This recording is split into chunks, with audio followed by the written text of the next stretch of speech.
Salut à tous et à toutes, c'est SupraPhoenix, on se retrouve pour une nouvelle vidéo, la partie numéro 7 de ce tutoriel HTML CSS. Et aujourd'hui on va voir un chapitre, alors qui n'est pas un des plus sexy, on va complètement se le dire, mais qui est quand même indispensable pour classer l'information dans votre HTML, c'est les tableaux. Les tableaux. Est-ce que j'ai un tableau à vous montrer en exemple? Je ne pense pas. Qu'est-ce que je pourrais vous montrer comme tableau? On va aller voir sur Wikipédia, peut-être qu'on va trouver un petit tableau, il y a moyen. Oui, je sais. On va mettre Marseille. Voilà, donc là, on a un tableau, donc c'est le climat de Marseille, hein, c'est pas très intéressant, mais enfin quoi qu'il fait très beau. Mais vous avez un tableau, donc avec une première ligne qui présente les informations, une ligne sur le côté, des informations à l'intérieur, et ça va nous permettre finalement de former des tableaux de ce style pour pouvoir hiérarchiser l'information dans certaines pages web, ça peut être très utile. Donc on va commencer tout de suite, je vais vous expliquer comment ça fonctionne. J'ai clear ma page index.html pour, encore une fois, que vous comprenez facilement. J'ai quand même laissé la page style CSS qui est le style CSS qui est lié à la page. Et donc on commence. Pour faire un tableau, vous allez avoir besoin d'utiliser la balise table. Voilà, la balise table qui permet de signifier à HTML que vous voulez ouvrir un tableau. Ensuite, vous avez donc une notion de ligne et de cellule dans les tableaux HTML.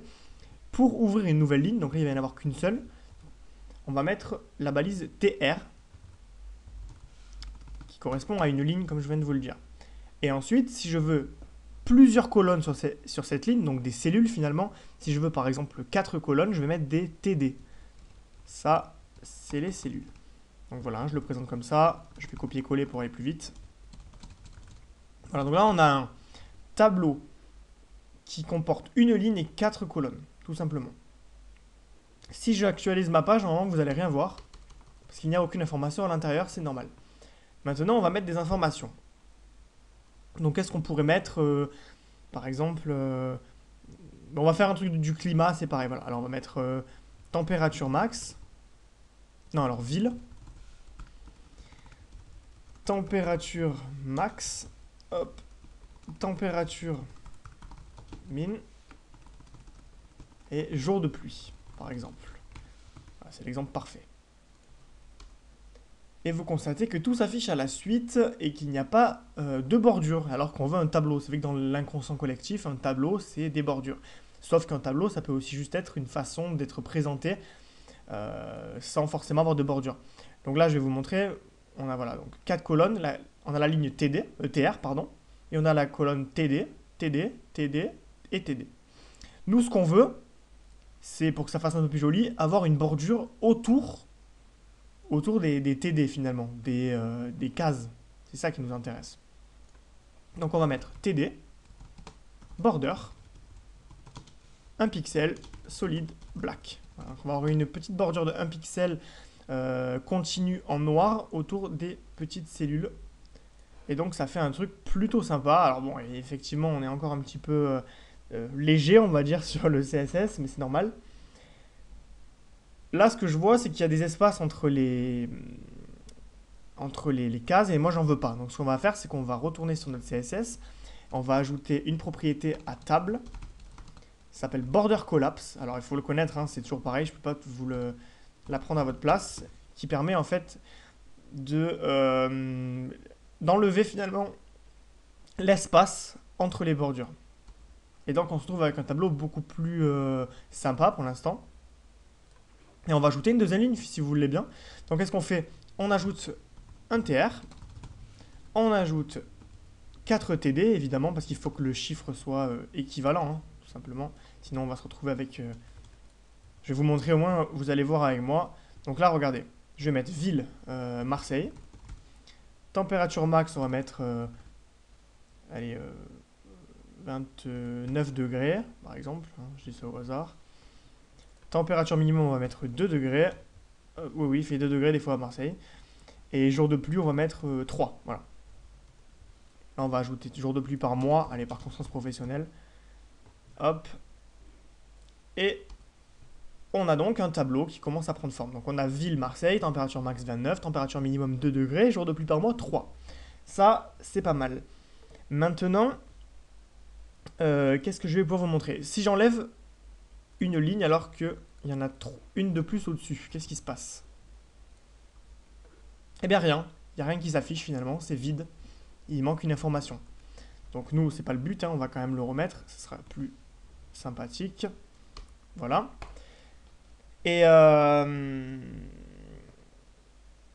qu'est-ce que je dois vous montrer d'autre? Donc il y a ça, il y a... Alors là, pour le coup, j'ai mis des TD, comme vous pouvez le constater, pour la première ligne.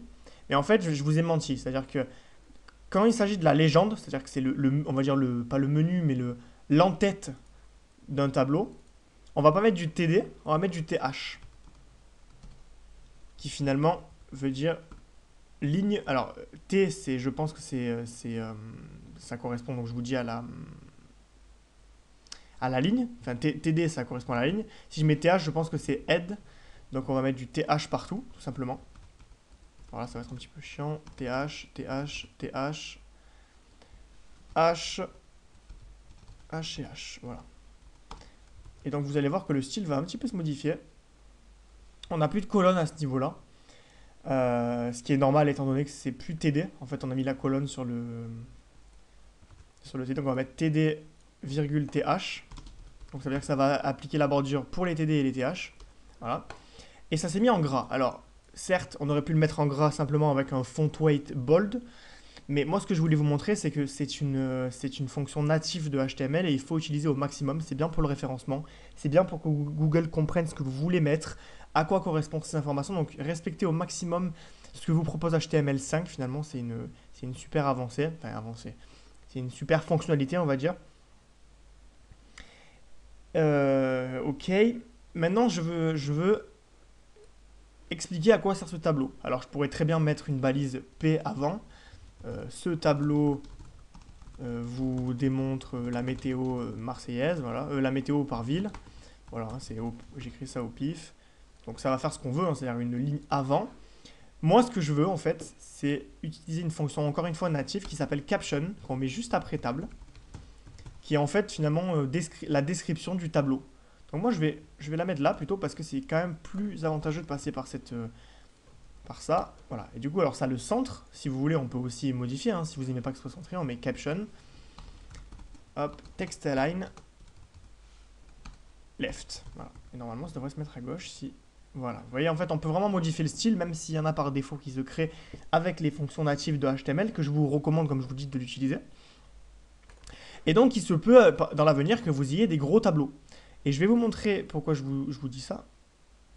Ah, il y a un problème dans mon code, là. Il y a un problème dans mon code. Je sais pas pourquoi j'ai fait ça. Il faut que les TD soient dans les TR. Je sais pas pourquoi c'était pas le cas. Ouais, ça change rien visuellement, mais il y avait un bug de tableau, donc ok. On va faire plusieurs lignes pour vous montrer un petit peu ce que je veux dire. Donc on va mettre Lille, hop, Paris, Lyon. Bon, je vais pas changer toutes les informations, on va pas s'embêter quand même. On va pas s'embêter, on va pas s'embêter. Donc là, on a plusieurs lignes sur ce tableau qui commence à être un petit peu fourni. Parfois, quand vous aurez des gros tableaux, il faudra délimiter finalement ce qui est le haut du tableau, ce qui est le corps du tableau et ce qui est le footer, donc le bas du tableau. Pour cela, pareil, HTML a créé 3 balises. La balise thead, qu'on va mettre du coup donc, sur le menu, on va dire, du tableau. Hop, voilà. Après, il y a la balise tbody, qui correspond à tout le contenu de votre tableau. Le contenu avec des données, en fait, le contenu effectif. Voilà. Et ensuite, il va y avoir tfoot, qui veut dire le pied finalement, hein. Tfoot, où on peut par exemple remettre le menu parce que on considère que le tableau est tellement long qu'il faut qu'à la fin, c'est bien de rappeler finalement à quoi correspond chaque colonne, pour pas qu'on ait besoin de remonter à chaque fois. Voilà. Hop. Et donc, vous voyez qu'on commence à avoir un tableau qui est fourni avec un menu en bas, un menu en haut, et qui est surtout très propre au niveau du balisage, qui est... Vous voyez, c'est très facile de se retrouver, il y a tout qui est indenté. Je veux modifier l'île, je le vois directement, je mets hop, 3 degrés température maximum, moins 42 degrés en minimum. Désolé les Lillois, c'est une blague. Et voilà, on se retrouve avec du coup des informations très claires. On peut tout modifier dans ce tableau, hein. Si je veux mettre les bordures en rouge, je peux. Si je veux modifier le texte des colonnes, voilà, donc là, par exemple, je veux modifier TH, font weight normal. Ça va enlever le gras sur le texte qui est là. Vous voyez. Je peux par exemple le mettre en italique. Donc je peux mettre TH, texte, je crois que c'est text decoration, italique. Non, c'est pas ça. C'est font style italique, c'est ça. Donc font style italique, on va avoir du texte qui est en italique dans le menu, vous voyez. On peut vraiment en faire ce qu'on veut de ce tableau, il suffit juste de récupérer, de trouver la balise à modifier en particulier. Et puis tout se fait, quoi, voilà.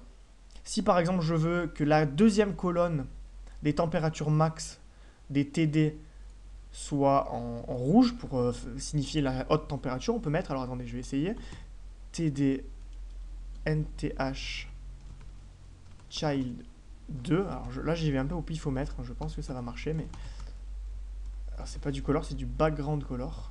Enfin, color c'est juste la couleur du texte. Ouais, voilà, c'est ça. Donc vous voyez là, température max, je suis en rouge. Si je veux que la troisième colonne, du coup finalement qui correspond à température minimum, qui est 1, 2, 3, température min, je mets un NTH child 3 et je vais mettre du blue pour signifier le froid. Et voilà, on a un tableau qui commence à prendre forme.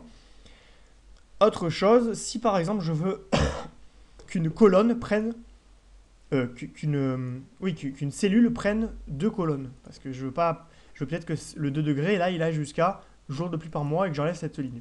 Pour une raison inconnue, mais j'ai envie de le faire. Il faut savoir qu'il y a une possibilité. Donc par exemple, je vais enlever la dernière colonne de Paris. Donc je vais vous montrer ce que ça va faire. Alors là, il manque finalement une donnée, mais je veux que celle-ci s'étale jusqu'à là. Ce que je vais faire, c'est que je vais rajouter dans la troisième, finalement, colspan égale 2. Ça veut dire qu'elle va prendre la place de 2 cellules. Et du coup, vous voyez, hop, on a un tableau qui prend forme. Je ne vais pas aller plus loin sur les tableaux parce qu'en fait, je pense que j'ai déjà fait le tour. C'est un chapitre rapide et assez simple, mais c'est un chapitre qui est très important parce que si on ne sait pas faire un tableau, ben, écoutez, le jour où vous voulez mettre en forme des informations, vous êtes un peu piégé.